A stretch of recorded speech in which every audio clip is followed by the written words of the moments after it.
donner la place en fait aux immigrés fait de l'immigration une chance. D'accord. Donc l'une des choses qui m'a vraiment marquée, c'était de voir en fait des personnes âgées, par exemple, faire leurs courses, ce genre de choses. C'est un choc culturel. Ouais, c'était vraiment un choc culturel. C'est une ville qui est cosmopolite. J'ai vu qu'il y avait plein de personnes.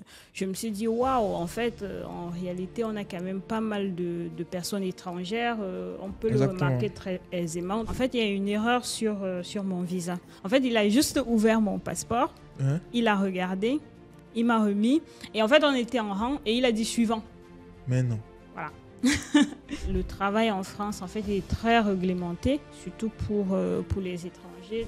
1500 dossiers juste de recherche de stage pour pouvoir trouver un stage. Donc, je pense que c'est encore plus compliqué pour eux parce qu'en fait, la difficulté, elle est à tous les paliers. J'aime souvent dire qu'en fait, Easy Paper, c'est mon histoire. Parce que même quand on voit l'évolution en fait de Easy Paper, c'est vraiment, c'est tout simplement mon histoire. Moi, je suis à la base déjà un être de passion en fait. Moi, je fais des choses parce que c'est des choses qui me parlent profondément. Donc, il s'agit en fait de développer l'activité. Je confirme. Elle est très focus sur les très très focus sur les Bonjour à tous et re-bienvenue sur Permis de réussir. Permis de réussir est un podcast produit et présenté par Easy Paper. Easy Paper est donc la solution proposée qui permet aux collaborateurs de facilement s'implanter, les collaborateurs étrangers surtout, de facilement s'implanter en France.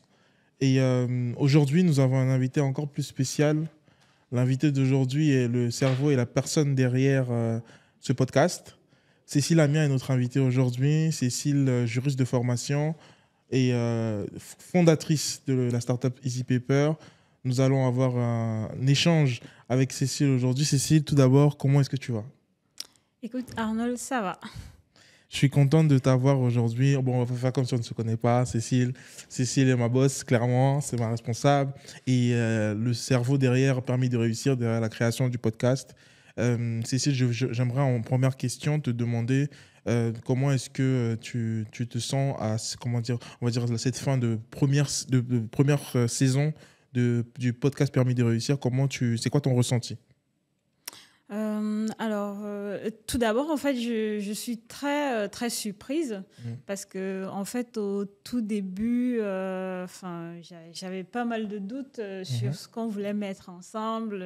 Tu te rappelles, la première fois qu'on en a parlé, moi, ça faisait déjà un moment que je pensais à Permis de réussir, Exactement. à comment mettre en avant les profils d'immigrés en France. Je pensais qu'il n'y avait pas véritablement un média qui donnait en fait la parole finalement aux immigrés, aux personnes qui arrivent, aux personnes qui viennent en fait aussi, qui construisent en fait la France.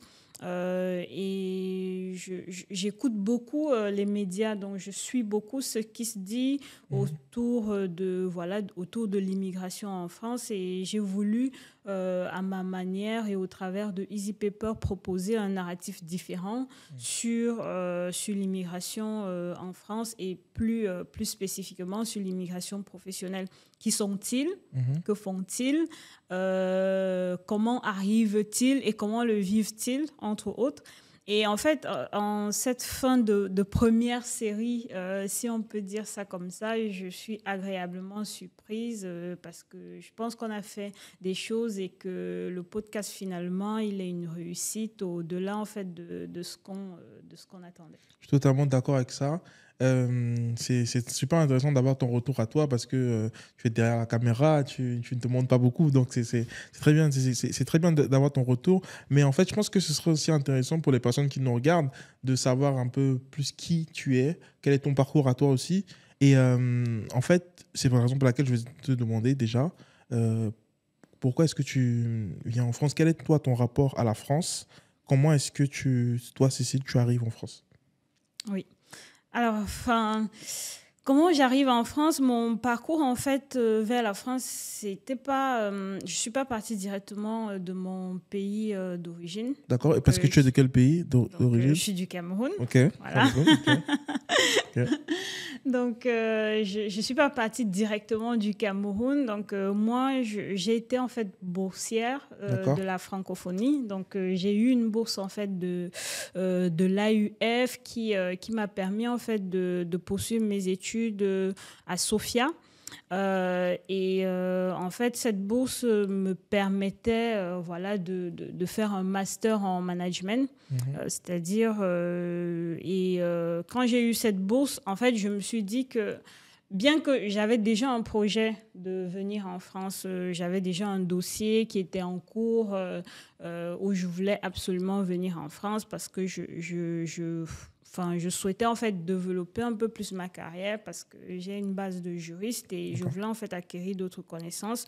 Mais au travers en fait de cette bourse, j'ai vu que c'était un moyen pour moi d'accélérer le processus parce que je ne savais pas combien de temps ça allait prendre de venir en France. Des fois, les démarches au niveau de l'ambassade en fait peuvent être en fait longues. Donc au travers de cette bourse, je suis allée à Sofia. Ça me permettait de faire un master en management, ce que je voulais faire en innovation. Et c'était une bourse en fait qui était en très grande relation avec la France parce que c'était un diplôme français. D'accord. Donc j'ai décidé en fait de partir d'abord à Sofia et c'est de Sofia que je suis venue en France. Très bien. Donc de Sofia, et on est en quelle année à ce moment-là? Alors, je pars du Cameroun en 2018. J'arrive à Sofia en 2018, je pense en septembre 2018. D'accord. Et quand tu arrives en France, t'es comment? T'es stressée? T'es contente? Comment tu te sens? C'est quoi les émotions que tu as en toi pendant le voyage et quand tu arrives? Alors, déjà, en fait, quand je pars définitivement de Sofia et que je viens m'installer définitivement en France, c'est pas la première fois que j'arrive en France. Ok. Donc, j'étais déjà venue deux ou trois fois, 2 fois, je crois. J'étais déjà venue passer mes congés de Noël. J'avais passé Noël 2018 en France. J'étais déjà venue faire aussi mon stage de fin d'études en 2019. Donc, quand je viens, c'est pas si nouveau que ça.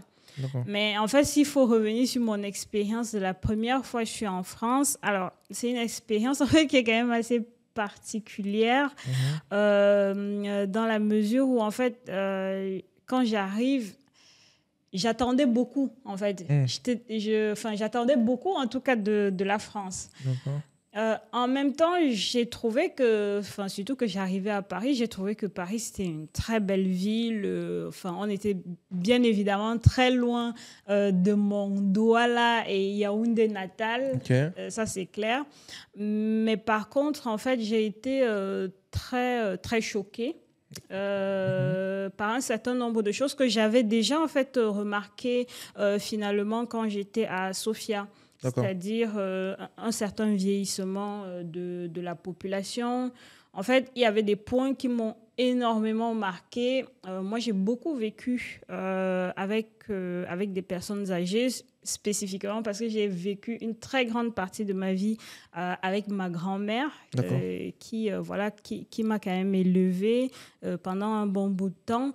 Et en fait, on a un autre rapport en fait aux personnes âgées. Donc, l'une des choses qui m'a vraiment marquée, c'était de voir en fait des personnes âgées, par exemple, faire leurs courses, ce genre de choses. C'est un choc culturel. Ouais, c'était vraiment un choc culturel.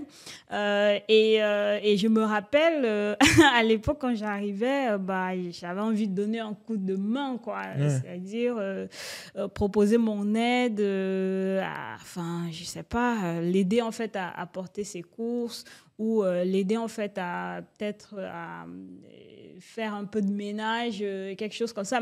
Mais en fait, c'est naturellement, c'est pas parce que j'attendais quelque chose, mais c'est parce que d'un point de vue, moi, dans mon éducation, c'est l'éducation qu'on m'a donnée, c'est d'apporter son aide aux personnes âgées ou dans les transports, se lever, laisser la place en fait à une personne âgée. Donc ça c'est quand même quelque chose. Et en fait, ces personnes ne voulaient pas. Et vraiment, donc ça, c'était quelque chose qui m'avait beaucoup marqué. Ok. Et ensuite, la deuxième chose qui m'a marqué aussi, c'était le fait qu'il n'y avait pas une très grande proximité entre les personnes. Donc, quand on vient d'un pays comme le Cameroun, enfin voilà, on est très très chaleureux, on est très, enfin, on va facilement vers l'autre. Et ici, en fait, bon, alors. Moi, naturellement, je suis plutôt réservée, mais alors là, c'était en fait à un autre degré, en fait, donc j'avais un peu ce petit truc qui manquait. Mais par contre, il y a un autre champ de possible qui est ici, c'est comme ça, enfin, c'est la société, en fait, occidentale, elle est différente dans ses mœurs, dans sa façon de faire, donc il faut faire avec. Mais derrière aussi, j'ai vu qu'il y avait un autre champ de possible. Paris, c'est une ville qui est cosmopolite. J'ai vu qu'il y avait plein de personnes. Je me suis dit, waouh, en fait, en réalité, on a quand même pas mal de personnes étrangères.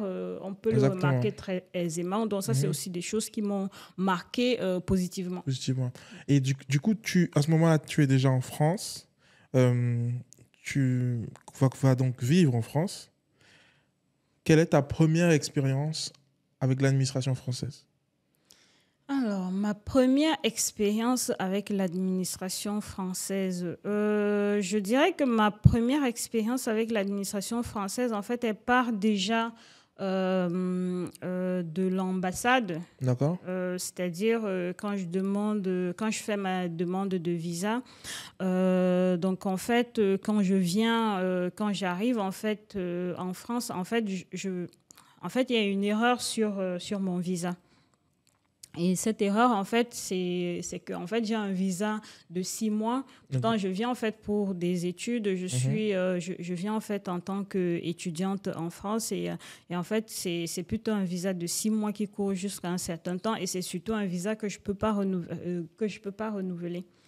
Donc, quand j'arrive, bon, moi, je me dis, enfin, voilà, au pire des cas, je vais régler la situation, en fait, à l'arrivée. Et ben non, c'était pas du tout possible. Donc, ma première expérience en préfecture, c'est... en fait, je me rappelle la première fois que j'arrive à la préfecture, que je pose mon visa, le monsieur, il a juste ouvert mon passeport, il a regardé, il m'a remis. Et en fait, on était en rang et il a dit suivant. Mais non. Voilà. C'était ça ma première expérience en préfecture. Et j'étais littéralement choquée. Enfin, en fait, je n'avais même pas le droit de m'expliquer, en fait, tu vois. On est en quelle année, là? Donc là, on est en 2019. Okay. Là, on est en 2019. Ensuite, après, j'ai compris aussi, parce qu'il faut bien remettre les choses dans le contexte, parce que, ce qui se passe, c'est que ce sont des agents, parfois, qui sont débordés de travail. Et en fait, ce jour-là, on était des centaines et des centaines, en fait, à la préfecture. Et en réalité, lui, en fait, il fonctionnait un peu comme un logiciel, c'est-à-dire tu lui donnes des informations, il analyse les informations en fonction de la réglementation, de la loi. Et en fait, moi, mon visa ne me donnait pas le droit de venir pour demander un titre de séjour. Et donc, pour lui, voilà, il n'y a pas de sujet. Et donc, je suis là, je perds du temps. Ce qu'on peut décrire, c'est que peut-être qu'il aurait pu éventuellement, ou bien s'il y avait plus d'agents, parce que effectivement, ils n'étaient pas très nombreux, mais par contre, il y avait beaucoup de personnes qui étaient là. Ce qu'on peut décrire, c'est qu'il aurait pu peut-être me poser la question de savoir comment j'ai fait pour me retrouver avec ce visa, ou en savoir un peu plus sur mon dossier. Donc, ça, c'était ma première expérience. Ça a commencé quand même très, très fort. Très fort. Ouais. Et finalement, est-ce que tu règles ce souci administratif? Alors, oui. Ton statut en France, administrativement, Oui. En fait, au final, je le règle.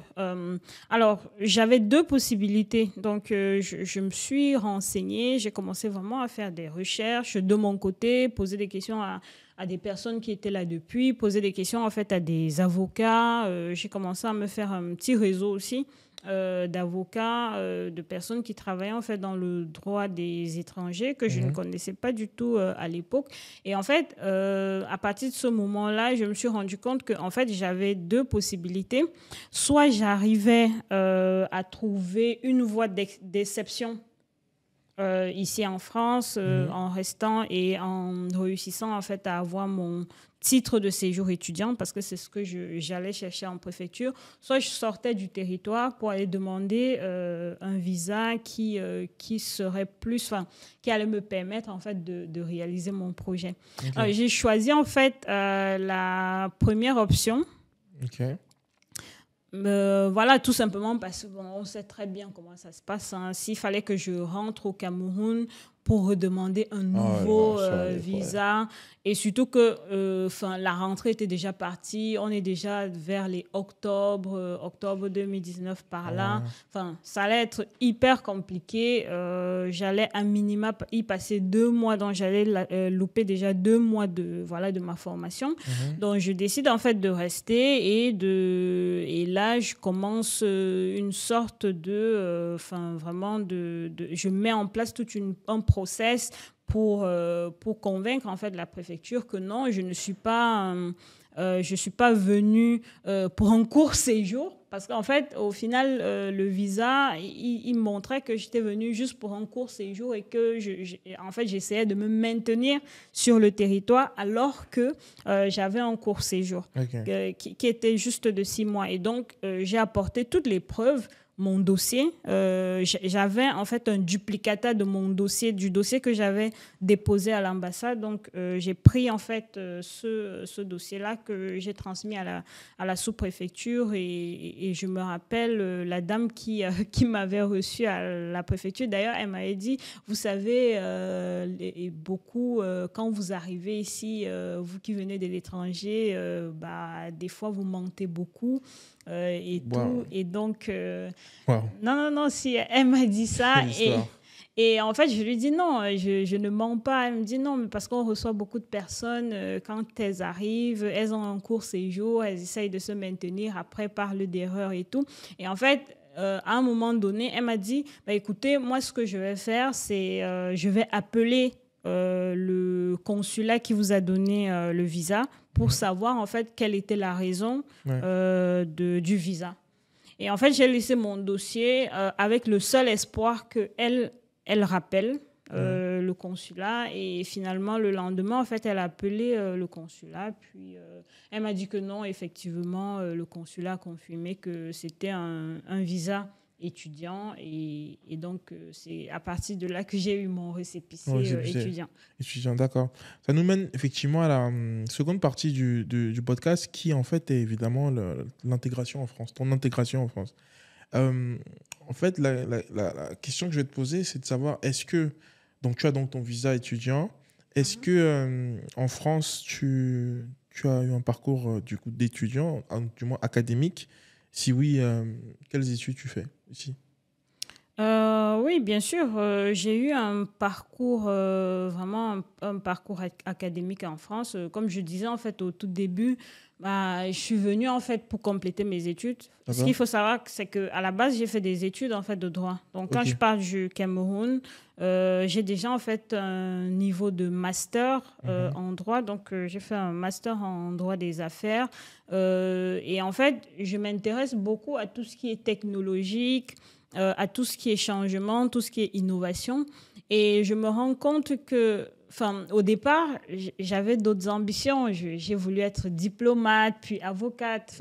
Et en fait, au final, quand je commence mes premières expériences en cabinet, je me rends vite compte que moi, je suis pas vraiment un profil qui peut rester dans la boîte, en fait. Moi, j'ai envie de faire plein de choses en même temps. J'ai envie d'avoir une liberté, par exemple, de création. Donc, j'ai envie de créer, j'ai envie d'apporter, en fait, ma touche à l'édifice, à la pratique du droit.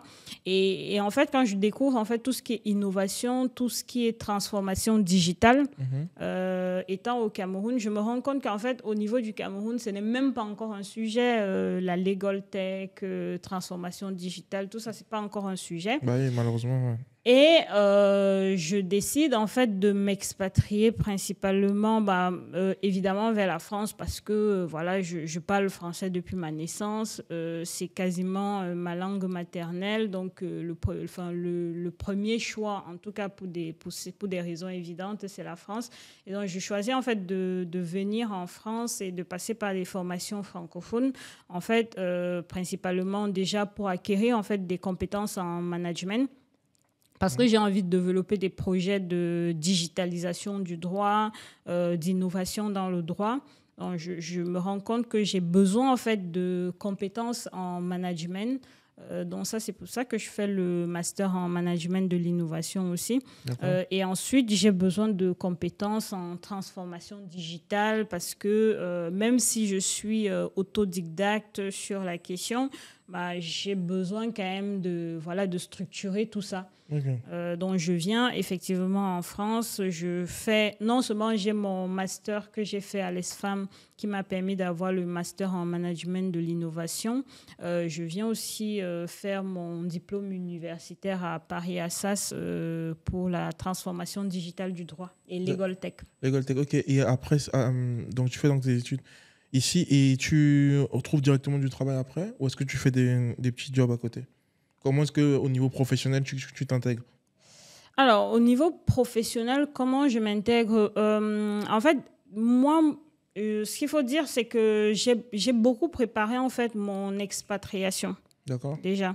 Donc, quand je pars du Cameroun, en fait, moi, je travaille déjà et en fait, je travaille en ligne.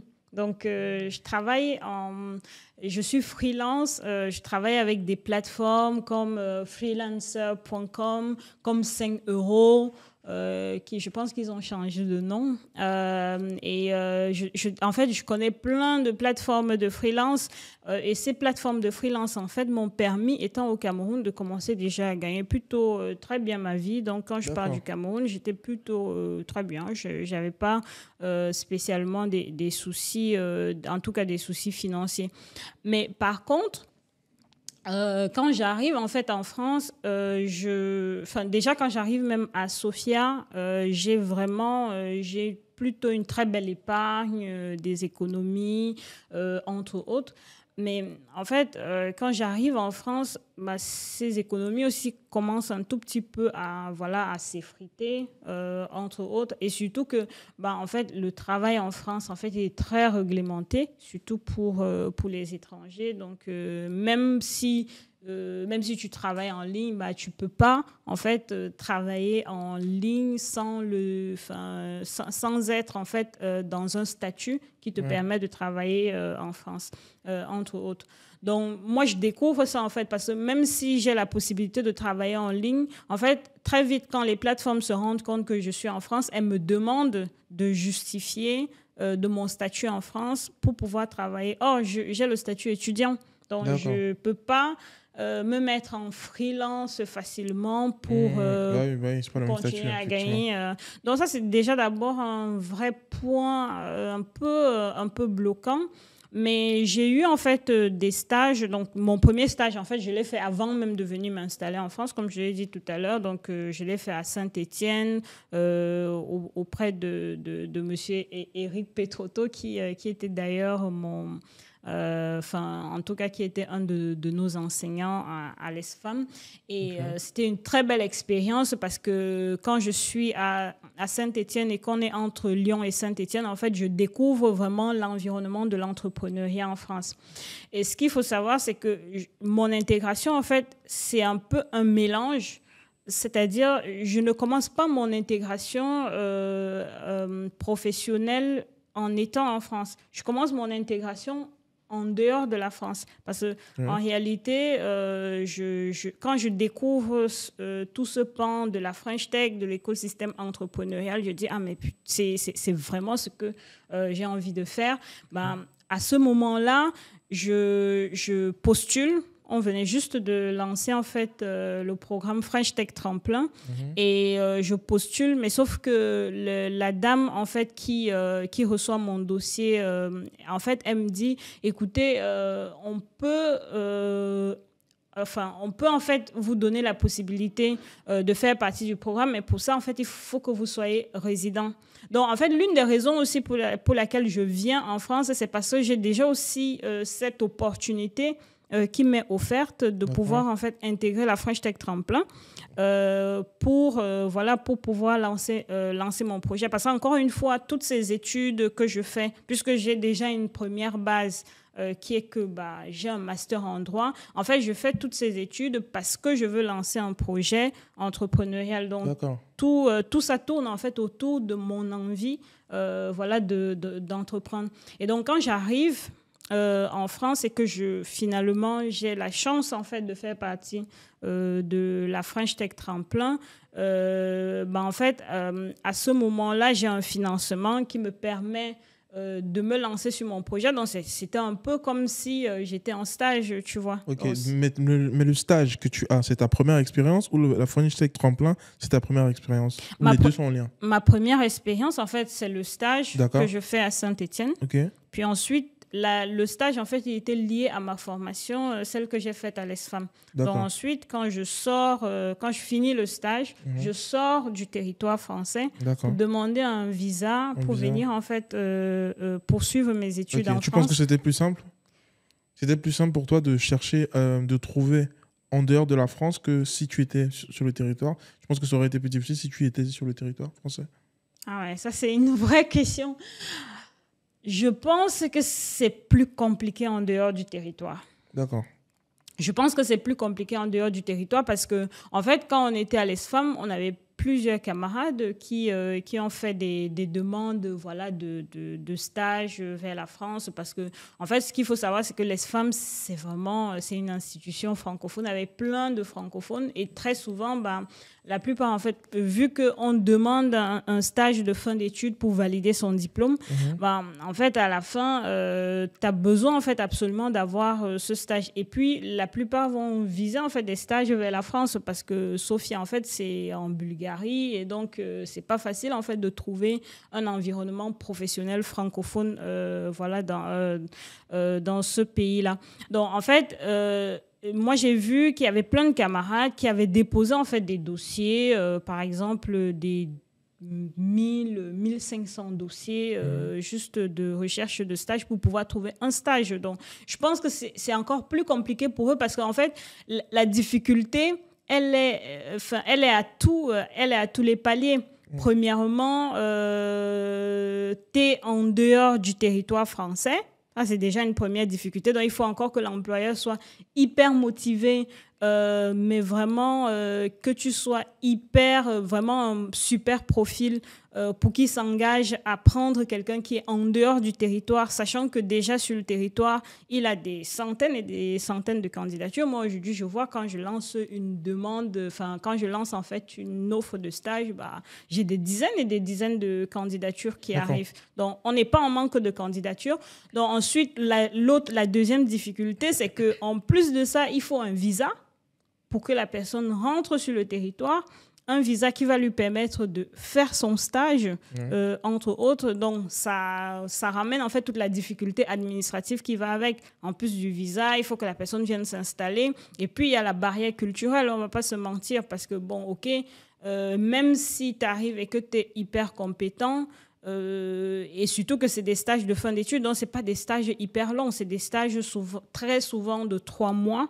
Moi, par exemple, mon stage, en fait, c'était 3 mois maximum que je pouvais le faire parce que je devais l'arrêter au moment de la fin de la formation. Je ne pouvais pas faire plus. Donc, sur 3 mois, être à l'aise en France, bien s'intégrer, ça peut être compliqué. Donc, tout ça, en fait, ça peut être des points bloquants qui vont faire que l'employeur, en fait, il va préférer un profil qui est déjà sur le territoire. Clairement. Et est-ce que tu as l'impression, après ton stage, que professionnellement, tu as des facilités pour l'intégration professionnelle en France? Oui. Est-ce que tu penses... Alors, en fait, moi, j'ai eu la chance que mon stage, c'était un stage qui était très particulier parce que je parlais tout à l'heure, en fait, de Eric Petrotto. Et en fait, la chance que j'avais en travaillant avec Eric Petrotto, c'est qu'il m'a donné l'opportunité, c'est vraiment très particulier, de travailler sur mon projet. D'accord. Donc, dans mon stage, j'avais une partie de mon stage qui effectivement était allouée en fait aux activités de la fabuleuse cantine et aussi de Serene City. Qui en fait c'est un robot voilà sur la cybersécurité et tout qu'ils font et en fait c'est quelqu'un qui est multi-entrepreneur et il me faisait travailler en fait sur 3 de ces projets tout en me laissant suffisamment d'espace pour que je développe mon projet parce qu'il pensait que c'était un projet voilà qui avait énormément de chances en fait de réussir. C'est très rare ça. Très très rare. Oh. Donc ça en fait ça a facilité en fait les choses pour moi parce qu'au final non seulement il m'a mis un peu dans le bain de l'entrepreneuriat en France, j'ai vu comment il fonctionnait parce que je pense qu'à l'époque il était un peu au stade où, par exemple, Easy Paper est actuellement, c'est-à-dire c'était au stade vraiment de la recherche de fonds. On a déjà de premiers vrais gros clients. On a vraiment une vraie preuve de concept. Et donc, moi, ça m'a permis de voir l'écosystème, rencontrer, par exemple, des élus, faire des demandes de financement, monter des dossiers de demande de financement voilà, auprès des pouvoirs publics, chercher en fait à éventuellement lever des fonds, commencer en fait à recruter les premiers collaborateurs. Donc tout ça en fait, ça m'a vraiment mis dans le bain. Et en fait, ça a fini de me convaincre que, en fait, c'est ce qu'il faut que je fasse. Donc, relié au fait aussi que j'ai eu la French Tech Tremplin. Donc, ça a facilité, en fait, les choses un peu. Parlons de Easy Paper, parce qu'en début d'émission, en te présentant, j'ai dit que tu es la fondatrice de Easy Paper. Et bon, toutes les personnes qui suivent Permis de réussir jusqu'à aujourd'hui, vous savez que ce podcast vous est présenté par Easy Paper. On essaie de rapidement donner une explication autour de Easy Paper. Mais est-ce que Cécile peut aujourd'hui nous dire ce qu'est Easy Paper à l'audience de Permis de réussir, mais surtout comment est-ce que tu crées cette entreprise et quelle est l'idée derrière? Oui. Easy Paper, c'est un long processus. Ça, c'est ce que je peux dire en premier. Mais aujourd'hui, en fait, Easy Paper, c'est quoi? Easy Paper, en fait, c'est la première plateforme aujourd'hui en France qui simplifie les démarches relatives à l'immigration professionnelle. De façon concrète, qu'est-ce qu'on fait? En fait, on met à la disposition des entreprises et des personnes immigrées, étrangères, qu'elles soient sur le territoire ou non, une plateforme en fait qui leur permet de gérer tout ce qui est relatif en fait aux démarches d'intégration. Alors, Easy Paper, en fait, j'aime souvent dire qu'en fait, Easy Paper, c'est mon histoire. Parce que même quand on voit l'évolution en fait, de Easy Paper, c'est vraiment, c'est tout simplement mon histoire. Parce que je l'ai dit tout à l'heure et je peux encore en fait le répéter. Donc, moi, j'arrive en France, je suis étudiante étrangère, avec toute la difficulté administrative qu'il y a eu derrière.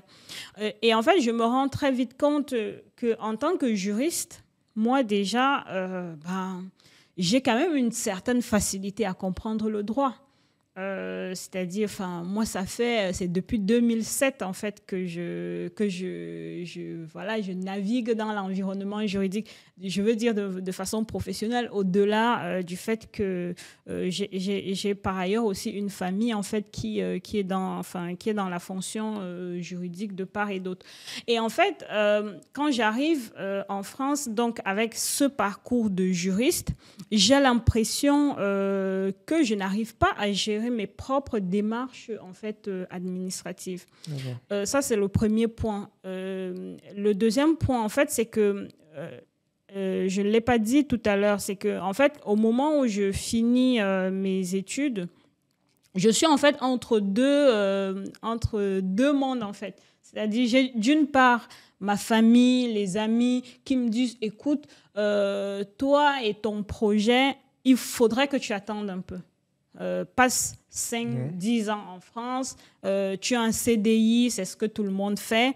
La plupart des profils qui sont comme moi, quand tu sors d'école, en fait, tu as un premier CDI et ensuite, une fois que tu t'es fait un super bon réseau, que tu es bien installé, là, tu peux te lancer dans l'entrepreneuriat. Et donc, ça me touche quand même si j'ai très envie d'entreprendre, ce discours-là me touche quand même. Et donc, je commence à chercher en fait un CDI. À la fin de mes études, quand même, je commence à faire ça. Et donc, je suis un peu entre les deux, entre je veux entreprendre et je vais travailler. Pour assurer mes arrières. Et en fait, l'une des difficultés que je rencontre même en voulant travailler en CDI, c'est que à chaque fois, quand je sors d'un entretien et que le responsable de ressources humaines semble intéressé par mon profil, il y a toujours un message de non ou parfois même j'ai eu certains en fait qui m'ont dit directement que écoutez Cécile, votre profil est intéressant mais on ne peut pas vous garder parce qu'on n'a pas de visibilité sur les démarches administratives. Okay. Donc, c'est un vrai point bloquant. Qui revient souvent même dans ta recherche d'un CDI. C'est ça. Okay. Donc, que ce soit pour le CDI que pour créer même l'entreprise en réalité. Parce que je me rappelle même pour ouvrir le compte bancaire de EasyPaper, ça a été la croix et la bannière. Il fallait que je change de statut et en même temps, même avec le récépissé, c'était hyper compliqué. Donc en fait, tout ça, en fait, finalement, m'amène en fait à me dire, mais en fait, si moi j'ai ces difficultés-là, sachant que j'ai un profil de juriste, en fait, pour ceux qui ne sont pas juristes, ça doit être encore plus compliqué. Donc, c'est pour ça que je mets en place, en fait, ce système. En fait, aujourd'hui, EasyPaper, c'est un grand modèle. C'est un modèle, en fait, avec plein de formulaires, en fait, d'immigration pro qu'on met en fait à la disposition de nos clients et je pense qu'aujourd'hui ils sont plutôt assez contents de ce qu'on arrive à faire pour eux parce que justement au travers de ces modèles en fait ils vont gagner du temps, ils vont avoir aussi de la visibilité en fait sur ce qu'ils font parce que pour un responsable de ressources humaines il a besoin de savoir en fait quels sont les risques par exemple. Il a besoin de limiter ces risques, de les maîtriser.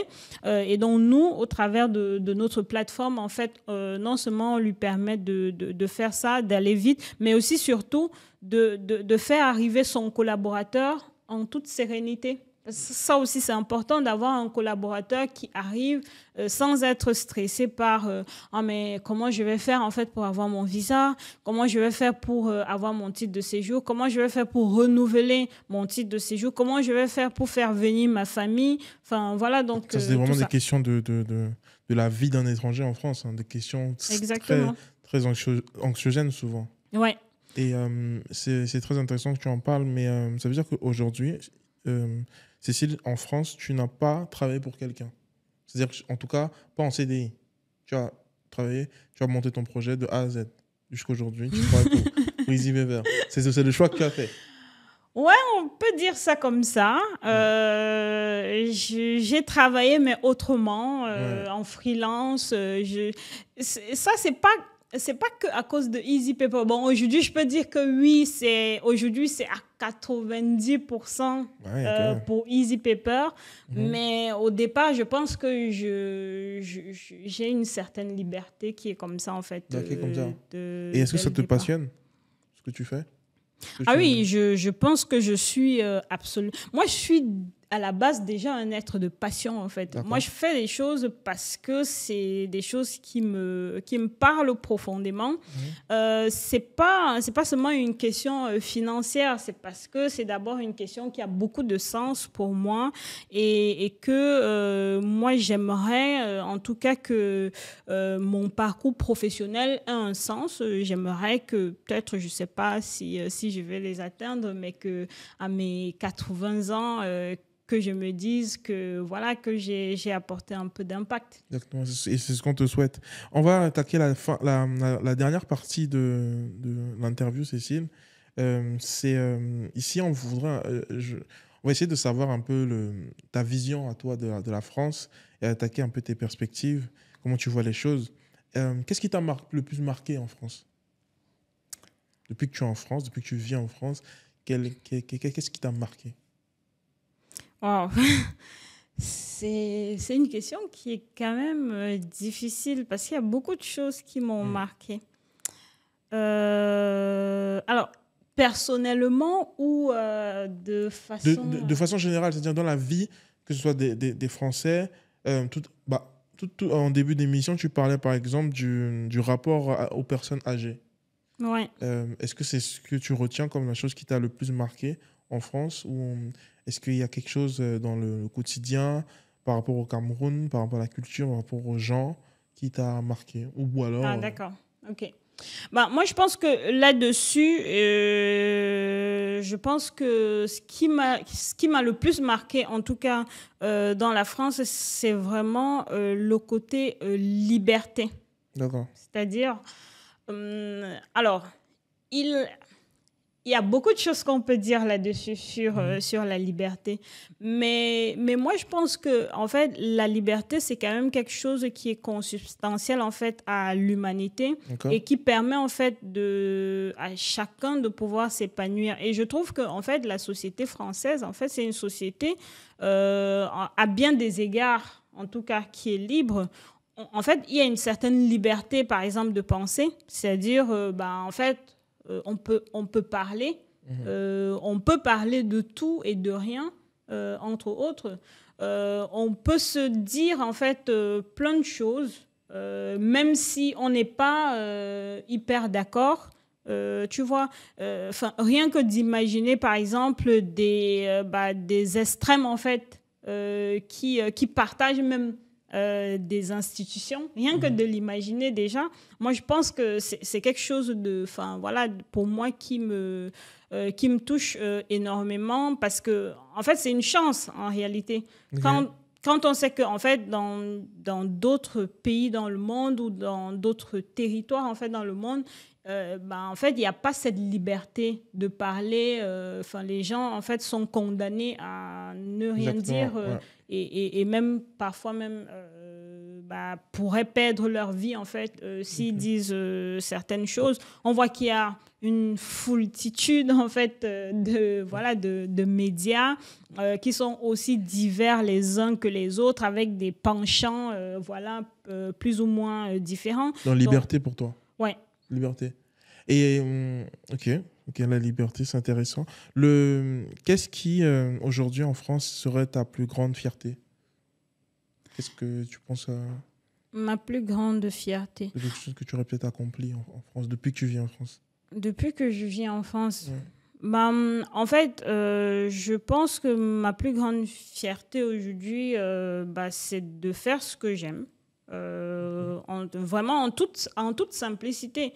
J'aurais pu dire Easy Paper ou autre chose, ou peut-être une réalisation plus concrète. Mais je pense qu'au final, ce qui est important, c'est pas tant que ça, peut-être Easy Paper ou plein d'autres choses que j'ai pu faire, mais c'est le fait que, en fait, au final, aujourd'hui, moi, je me sens épanouie. Donc, dans ce que je fais, je suis très, très fière de ce que je fais. Et je pense que c'est véritablement une richesse de pouvoir faire ce qu'on fait. Enfin, ce qu'on aime. Ce qu'on aime. Ouais. Exactement, je suis totalement d'accord avec ça. Est-ce que tu as des projets pour l'avenir et si oui, lesquels? Des projets pour l'avenir? Alors oui, beaucoup. Enfin, moi, j'ai toujours plein d'idées en tête. Pour le moment, aujourd'hui, je suis quand même très focus sur Easy Paper. Donc, il s'agit en fait de développer l'activité. Je confirme, elle est très focus sur Easy Paper. Très, très focus sur Easy Paper. Donc, aujourd'hui, Easy Paper prend 90%, voire plus de mon temps de travail. Donc, aujourd'hui, il faut qu'on continue de se développer. J'aimerais que ce soit de plus en plus une réussite. D'accord. Aujourd'hui, tu en parlais déjà un peu avant. Quel serait ton conseil, toi, Cécile, aux Français qui ne s'y connaissent pas en immigration, sur le sujet de l'immigration? qui regarde les médias et qui a peur, qui se pose des questions. Et quel serait ton conseil à ce Français-là qui regarde la télévision? Oh, les immigrés, oh, l'immigration, ils viennent prendre nos travail. Et quel serait ton conseil à l'immigré? Celui qui va venir en France, qui s'apprête à venir en France, peut-être comme toi, comme l'ancienne Cécile. Quel conseil tu donnerais aux deux? Ok. En fait, je vais commencer en fait par le conseil aux Français. Peut-être je peux leur donner en fait, bon, c'est pas une façon de se positionner en donneur de leçons, mais plutôt, en fait, je dirais deux choses à propos. Déjà, premièrement, je pense qu'il faudrait qu'ils dissocient, mais vraiment clairement, les positionnements politiques des uns et des autres de la réalité. Parce qu'en fait, ce dissociement en fait, va leur permettre de mieux comprendre la réalité. La réalité, c'est qu'en fait, la France entretient une très longue histoire avec d'autres peuples. En tout cas, le peuple français entretient une très longue histoire avec d'autres peuples. Et que, en réalité, il y a beaucoup de Français aussi voilà, qui sont un peu partout dans le monde. Et en fait, il faut juste se poser la question, et si moi, en tant que Français, on me traitait de cette manière ailleurs, comment je le verrais? Comment je le vivrais en réalité? Parce que, enfin, on le dit pas suffisamment. Moi, je vais prendre le cas en fait de mon pays. Tu sais, moi, je viens d'un petit village au Cameroun, et en fait, dans ce petit village-là, on est très très accueillant. Mais vraiment, mais vraiment sans me vanter. Et je pense que c'est une mentalité qui est générale en fait. C'est-à-dire, on a une ouverture pour l'autre qui n'est pas moi, qui ne me ressemble pas du tout, qui, je pense, en fait, enseigne énormément. Parce qu'on pourrait penser que la fermeture, en fait, le fait d'être fermé, c'est juste des personnes qui seraient soi-disant peut-être venant de pays moins développés, ou des personnes qui seraient en fait qui n'auraient pas accès aux médias et tout. Mais en fait, au final, quand moi je regarde, on dirait que c'est tout le contraire. En fait, on a l'impression plutôt que ces personnes qui sont dans des zones très reculées, qui n'ont pas accès à la technologie, qui n'ont pas accès aux réseaux sociaux, ils ont une acceptation de l'autre qui est phénoménale. Et donc, pour revenir au cas de mon village, en fait, moi, aujourd'hui, dans mon village, il n'y a pas de question sur les étrangers. C'est-à-dire, quand une personne étrangère arrive, et je me rappelle de cette scène de ma tante qui donne, en fait, ma chambre à moi, au village, à une personne qu'on ne connaît ni d'Adam ni d'Ève, pour que cette personne puisse être bien reçue chez nous, passe la nuit, alors qu'on ne la connaissait pas du tout. Et donc ça montre en fait clairement le niveau d'acceptation de l'autre que ces personnes dites, entre autres sous-développées, ont. Et donc moi je pense que ça devrait inspirer en fait les Français, parce que l'acceptation de l'autre en fait me grandit. Quand j'accepte l'autre, ça me permet en fait d'ouvrir mon champ des possibles. Je ne vais pas rentrer dans les considérations historiques, esclavage, machin. Bon, ça, je pense qu'il y a des personnes qui en parlent mieux que moi, mais je pense que l'acceptation de l'autre, le fait de collaborer avec l'autre, de comprendre l'autre, ça me grandit. Le fait que j'arrive en France et que et même nous aussi, c'est ce que nous faisons. Nous apprenons beaucoup. Moi aujourd'hui, je parle je parle jusque 4 langues. Et sur les 4 langues en question, j'ai déjà ma langue. En fait, aujourd'hui, je parle français, mais on ne se pose pas la question si en dehors du français, est-ce que j'ai d'autres langues que je parle, par exemple. C'est une richesse pour moi. Et en fait, peut-être qu'en approchant un Français, peut-être que si un Français m'approche, le fait que je lui apprenne peut-être ma langue, c'est en plus pour lui. Il ne connaît pas aujourd'hui, par exemple, le Nzimé, il ne connaît pas, par exemple, les Wondo. Donc, si je lui apprends, par exemple, quelques bribes des Wondo, ben, c'est un plus, en fait, c'est une richesse pour lui.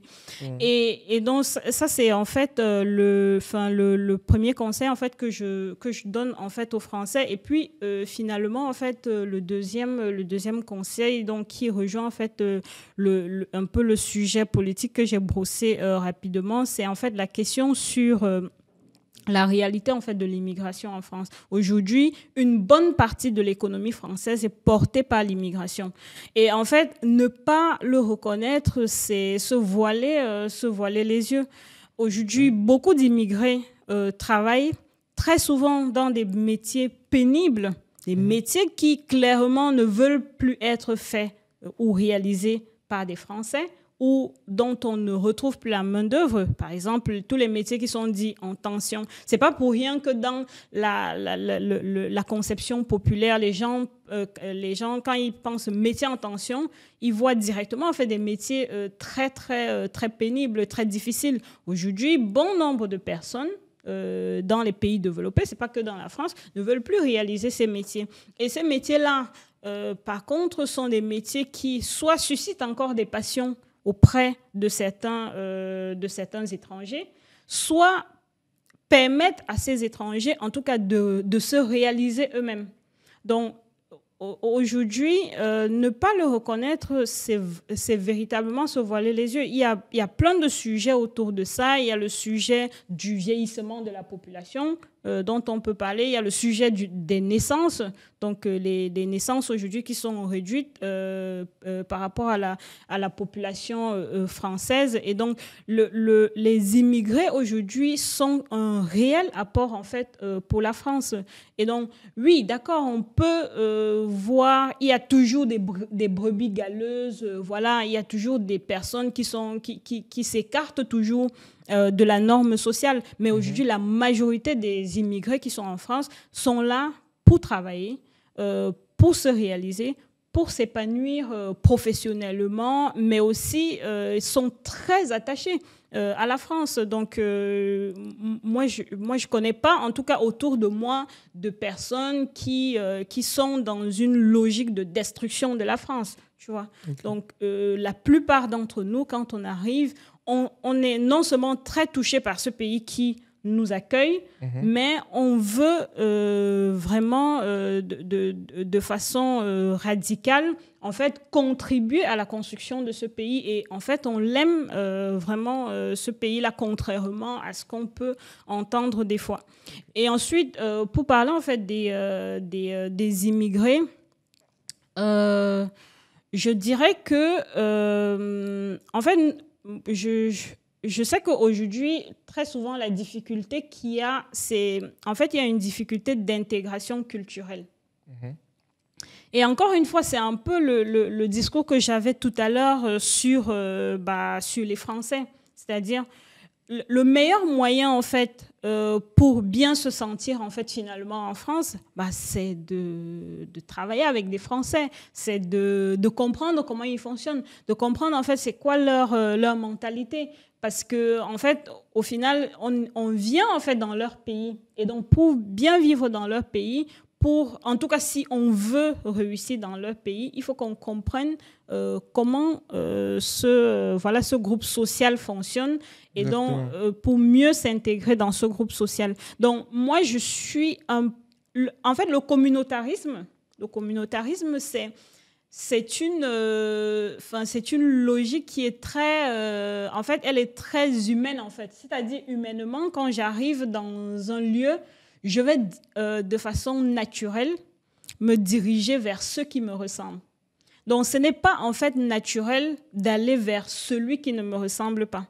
Et donc, c'est un effort à faire. C'est un effort que chacun doit faire pour aller vers l'autre. Parce que ce n'est pas quelque chose de naturel. Tu peux pas rester comme ça et te dire, oui, on va finir par se ressembler. Non.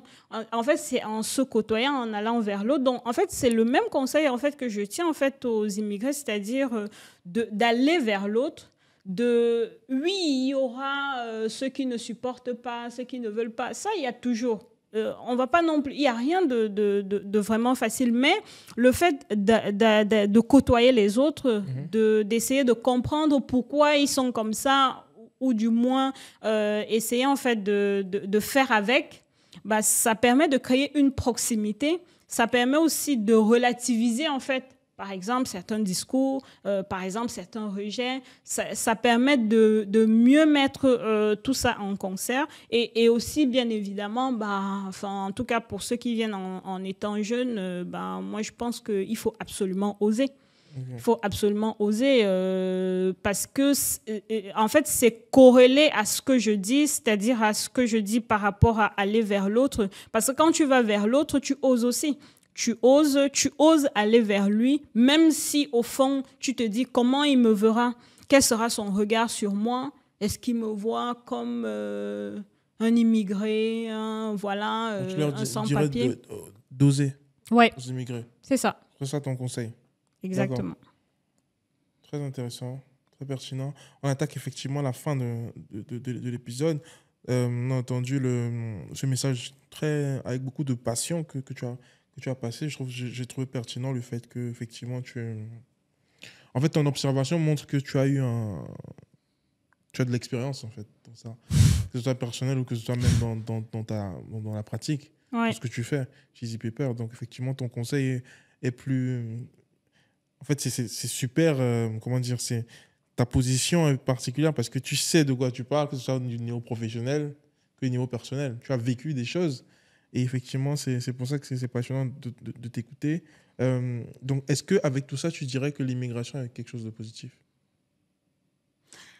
Ah, mais je peux pas dire le contraire parce qu'aujourd'hui, la phrase d'accroche sur le site de Easy Paper, c'est nous faisons de l'immigration une chance. D'accord. Et en fait, cette phrase qui est principalement pour attirer, entre autres, les personnes qui pourraient être intéressées par nos services, mais c'est parce que moi, personnellement, je pense que l'immigration est une chance. D'accord. Donc aujourd'hui, en fait, je ne vais pas revenir sur ce que je disais tout à l'heure, mais aujourd'hui, lorsqu'on regarde les immigrés en France en termes d'étudiants étrangers, en termes de doctorants, par exemple, on en a 40% qui sont d'origine étrangère. Donc, aujourd'hui, on a un peu plus de 14% des ingénieurs informatiques en France qui sont en fait immigrés. Donc, en fait, clairement, l'immigration est une chance. Mais seulement, ce qu'il faut dire, c'est qu'il faut savoir intégrer ces personnes qui arrivent. Il faut qu'elles trouvent leur place. Parce qu'on est des humains. Et en fait, à partir du moment où je me sens rejetée, ben, ça crée en moi des frustrations qui peuvent m'amener éventuellement à ne plus être moi-même en réalité. Donc, en fait, il faut juste trouver des moyens d'intégrer ces personnes, des moyens pour que ces personnes, en fait, se sentent chez elles, parce qu'au final, on est tous sur la terre et on l'a en fait en partage. Donc, donner la place en fait aux immigrés fait de l'immigration une chance. D'accord. C'est beau. Très, très bien dit, je trouve. Dernière et ultime question, Cécile, c'est la question qu'on pose à tous les invités. Donc, tu ne pourras pas échapper. Avec tout ce qui s'est dit aujourd'hui, avec tout ton parcours, tout le parcours que tu as eu en France et même avant d'arriver ici, quel serait le titre du film tourné autour de la vie de Cécile Amia? Quel serait le titre que tu donnerais à ce parcours-là, le mot ou bien la phrase qui pourrait définir et résumer tout ça de ton parcours? C'est la question que je trouve la plus difficile. Parcours très inspirant d'ailleurs. Parce qu'il y a tellement de choses. Personnellement, mon parcours est complexe. Mais au final, ce que je retiens, moi, de mon parcours, et s'il fallait donner un titre, bah, je dirais celle qui a osé. Celle qui a osé. Ok. Ça résume bien tout ce qui a été dit aujourd'hui. Écoute, Cécile, je vais te remercier de ta présence sur le podcast Permis de réussir aujourd'hui.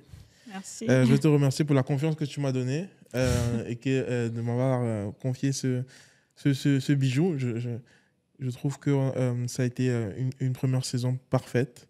Et je voudrais vous remercier à vous d'avoir suivi Permis de réussir. Première saison, je suis Arnold Sopor. Mon invité était celle qui a osé, Cécile Amia.